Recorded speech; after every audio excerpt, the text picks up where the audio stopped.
ओम शांति। आज का हमारा दिव्य गुण है अंतर्मुक्ता। तो पहले जानते हैं कि अंतर्मुक्ता का यथार्थ अर्थ क्या है। देह के अंदर स्थित मन बुद्धि की ओर ध्यान देना, मन बुद्धि को सकारात्मक दिशा दिखाना अंतर्मुक्ता कहलाता है। कहावत है ना, अंतर्मुखी सदा सुखी। देखा जाए तो हमारे भीतर ही हमारे सभी सवालों के जवाब छिपे होते हैं, परंतु ज़्यादातर लोग अपने अंतर जगत की ओर ध्यान न देकर बाह्य मुक्ता में आ जाते हैं। वे दूसरों से अपने सवालों के जवाब चाहते हैं, अंततः वे पूर्ण संतुष्ट नहीं हो पाते हैं। अंतर्मुखी होने का एकमात्र साधन है सत्य ज्ञान, जिसके स्रोत परमात्मा हैं। तो आइए अब और जानते हैं कि अंतर्मुखी होने के क्या क्या फायदे हैं। जैसे कि सूरजमुखी का फूल सदैव सूर्य को निहारता रहता है, तभी वो सदैव खिला हुआ रहता है। उसी प्रकार जो मनुष्य मन बुद्धि द्वारा परमात्मा के सत्य स्वरूप को निहारती रहती है, वही सदा ऊर्जावान रह सकती है।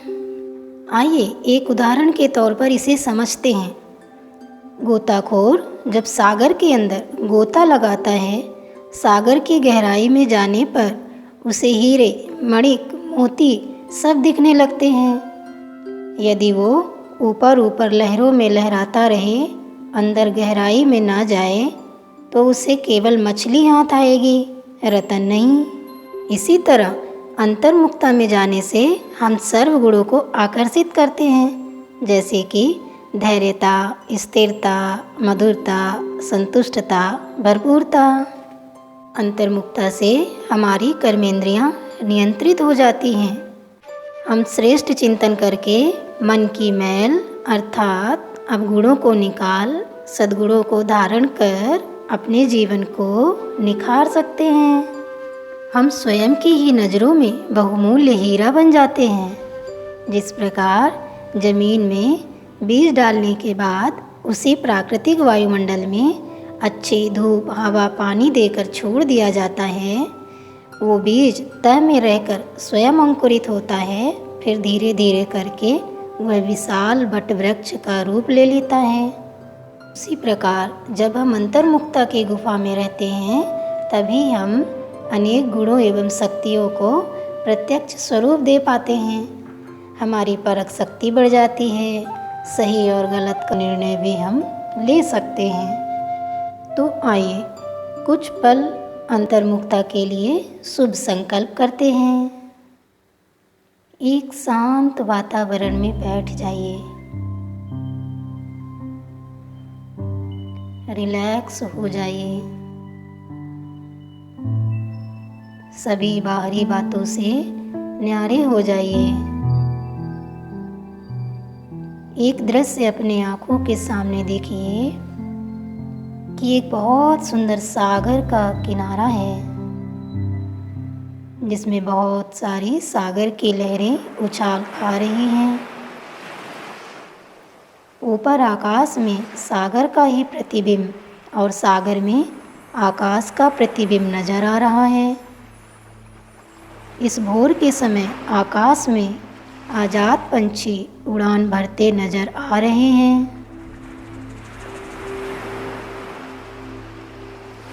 सागर का जल लहरों के रूप में किनारे पर आकर आपके पैरों को छू रहा है।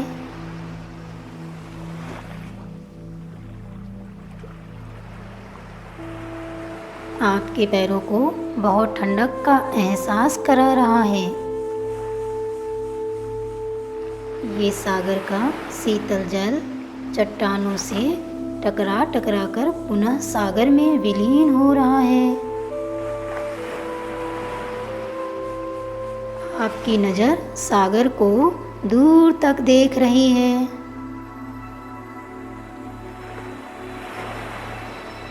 तो आकाश और सागर मिलता हुआ नजर आ रहा है। धीरे धीरे सूर्य की पहली किरण आकाश में उभरती हुई नजर आ रही है। सूर्य की लालिमा आकाश और जल को प्रकाशित कर रही है।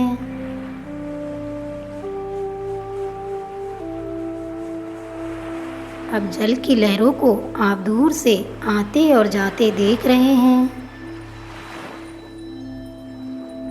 अब चलते हैं अपने मन की गहराई में। मेरे मन के भीतर चलने वाले विचार भी इन्हीं लहरों की तरह ही आ रहे हैं और जा रहे हैं, पर मैं ये लहर नहीं हूँ। मेरे भीतर एक बहुत शांत गहरा सागर समाया हुआ है,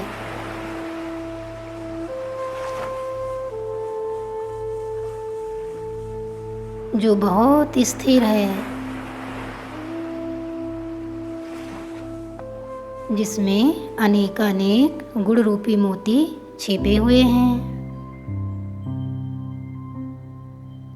मेरी विशेषताएं, जो मेरी शक्ति है,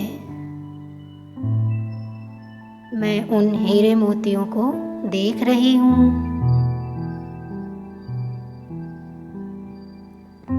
अब मन की ये लहरें स्थिर एवं शांत हो गई हैं। मेरा मन डीप साइलेंस का अनुभव कर रहा है। इस डीप साइलेंस में हम परमात्मा की छवि को स्पष्ट अनुभव कर रहे हैं।